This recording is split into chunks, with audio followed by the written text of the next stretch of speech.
And welcome back to Connecticut's news station. Time now is 6:11.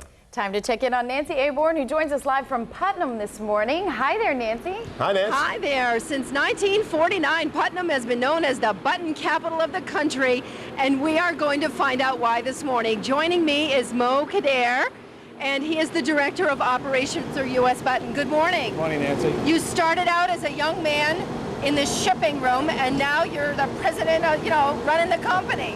That's the way it went, but I just like to think of myself just as one of the workers that's been employed here for 30 years. How many folks do you have working at this facility in Putnam? We have 140 people, that's including the managers. That's wonderful. Well, tell us a little bit about the button making process and what we're seeing here. Okay, what we're seeing here is the actual molding of the button. What happens is the material is put onto a loading board, and then it's put onto the cavities, and under heat and compression, the button is formed. The temperature is approximately 300 degrees Fahrenheit, and there's 150 tons of pressure that's being applied to the buttons.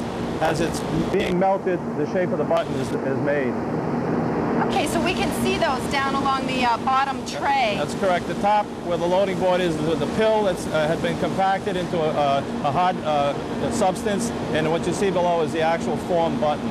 And you make about 1 billion buttons a year, so a lot of men, as they're getting dressed for work this morning and putting on their shirts and their suits, are wearing buttons on their shirts and suits that were made right here in Putnam, Connecticut. Thank you so much. We'll be back with more from the factory from U.S. Button coming up in a few minutes. Back to you guys.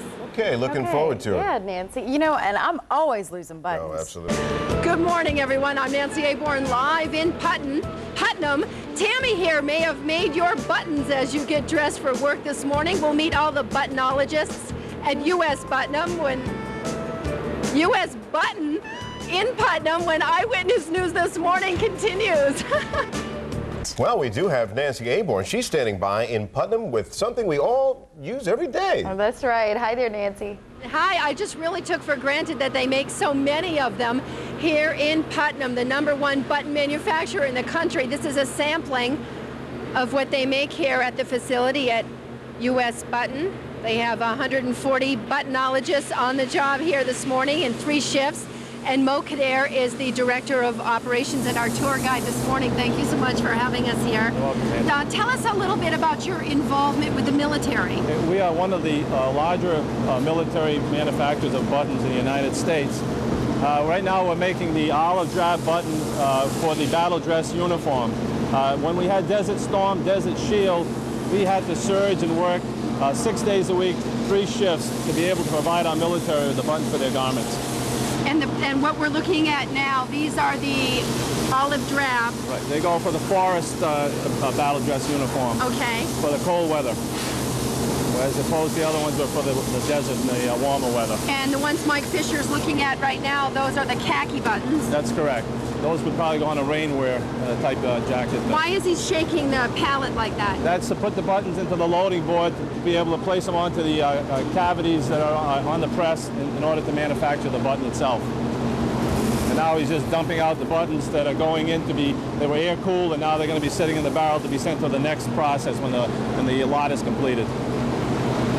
It's interesting that even the buttons that are defects, although you don't want to, talk about the defect buttons, but they have a second life. Tell us quickly about that. They're used as a blast media, and they replace the chemicals that were used to clean planes and so on. So this is just a forced media onto the plane, and it takes off the paint on the plane. So your button pieces are actually ground up. That's correct. And then shot at the airplanes, and it helps take the dirt off? Right, plus it's more environmentally friendly for the people that are doing that particular type of a job. Fascinating. Thank you, Mo. Thank you so much. We'll be back with him in just a few minutes. Back to you. Nancy That Aborn. really is fascinating. Talking buttons in Putnam. Yeah, buttonologist. I like that word.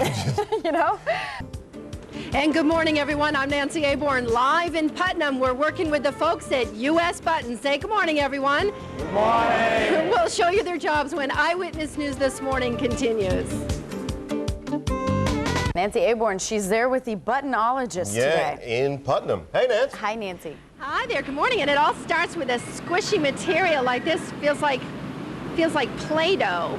And here to tell us more about making buttons is the chief buttonologist. We have Mo Kader. Good morning, Mo. Good morning, Nancy. It starts with a powdered mix, and you eventually end up with this sort of a consistency. Exactly. Then what? We add powder water, we mix it, we have this consistency, then we sheet it into these thicknesses and these widths, which ultimately have to be laid up into what we call a pug, which is about 8 inches in diameter. So and this is a pug, P-U-G? That's correct. This is the beginning of a pug. It'll ultimately come out to this diagram. Once it is formed, it is hardened in the freezer, and then it is extruded into the size button that we need. All right, well, let's take a look at that. Now, these are going to be buttons today or tomorrow? They have to go into an oven to be dried, and then they can be made into buttons by tomorrow. And about how many buttons are you putting out a year in this facility? As I said earlier, we're putting out about 1 billion buttons a year. Billion buttons. Which is an awful lot of buttons. Soon you're going to be celebrating your 50th year in business. In 1999, we will be 50 years at this facility, and we're going to have some shindig and really celebrate it up big. Terrific. And how many years have you been with the company? 30 years. You have a lot of those folks that have been around quite a long time. We have a lot of longevity here. A lot of pride here in making buttons in Putnam. I'm having a tough time with that this morning. Back to you. It's a hard thing to say. It is, I'm not even going to try it. And at 7:48, Nancy Aborn buttons it up in Putnam. You're watching Connecticut's news station. This morning I woke up and what did I do on the sleeve? Popped a button. And that's, you know, kind of connected to what Nancy Aborn is doing, right? That's right. Let's find out. Hi, Nancy. Hi, Nancy. We've come to the right place for you, Greg. We're at US Button in Putnam, and we are in the I'm in the freezer right now, chilled to 40 degrees. These are the pugs that we saw made earlier, and they're kept in this freezer, chilled until they're ready for use before it's time to make buttons. So we're going to take a look in another area of the factory, and we're going to meet up with the Director of Operations, Mo Kader. Mo, what have we got going on over here with the pugs? This is where we extrude the pug. We put it into a barrel. I see. It comes down as a ram that pushes the pug forward. It goes into a tube, and it gets it to the diameter that we need to make a button from. So it's being extruded. This is what the process is right here. And you'll see them, they'll be coming out on the screen. And that's spread out so that those buttons... Oh, I see it right there. So that those pills can dry. And then we have to take them to a drying oven after this. But this is keeping them uniform, drying. They're not bunching up on each other. And all those little white spots, they're all perfect on each button. Right. They're part of the model that we had to make to duplicate an animal horn button. And that's what we're doing over in this area over here, is we're making a simulated animal button. That's correct, right. We'll move back so our videographer Mike Fisher can go in and see that. That button right there, or that pill, is for a shirting button. The one over there that you saw initially is for a men's suit button.